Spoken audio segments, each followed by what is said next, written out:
today we are going to talk about your latest CD. The Trondheim Concertos. Yes.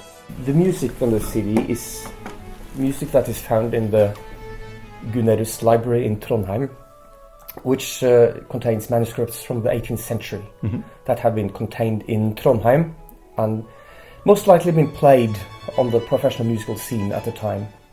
So, well, it's 4 pieces on this recording, and 3 of them have never been recorded before, which I think is exciting and a great opportunity.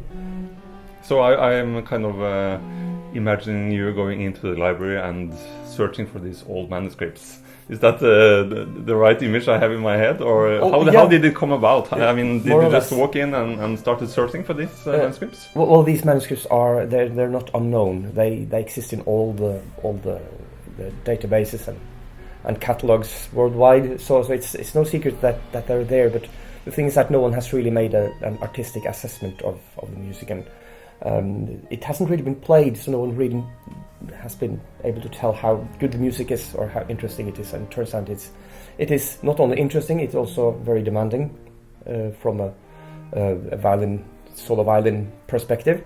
When do you think is the last time they were actually played in public in Trondheim? Do you have any idea about that? Impossible to tell, but we knew that they had a concert series going on in the 1780s.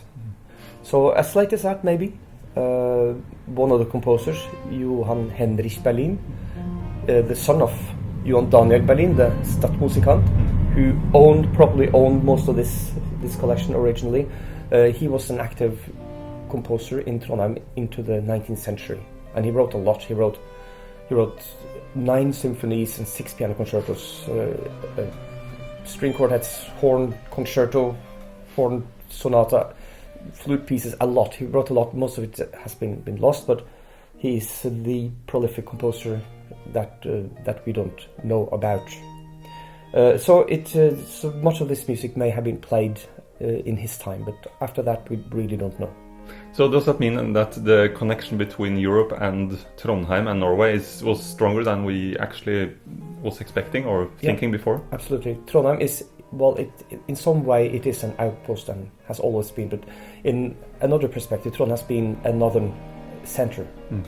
Remember that before the Reformation, Trondheim was seen as a metropolitan, because it has a cathedral. It was a center of church, of culture, of trade, and in the 18th century, Trondheim was stinking rich. It was so many really rich people who were well connected, and they imported goods from Europe for exchange of trade with lumber, with fish, and with copper from the mines in Trøndelag.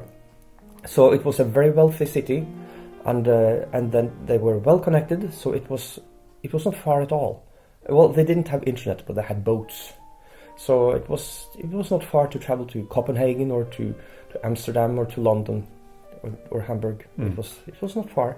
So you chose the pieces you wanted to perform, and then how did you select the musicians going into the recording with you? We are the Baroque ensemble of the Trondheim Symphony Orchestra. So we have been a permanent ensemble for at least 10 years.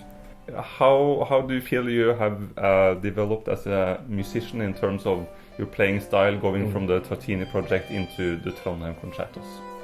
Well, what happened was that in 2009 I got into a situation where I desperately needed a new violin. So I traveled around Europe to look for a new Baroque violin, but it was very difficult to find one. At least a serious instrument. You can find very cheap instruments that have been rebuilt or partially rebuilt, partially set up with gut strings, but that wasn't really the right thing. And finding something that suits you is very difficult. So at one point I gave up. I thought, okay, let's go home and let's get one tailor-made. So that's when I approached you, and since I was in the middle of this Tartini work, I thought, why not try to copy Tartini's violin?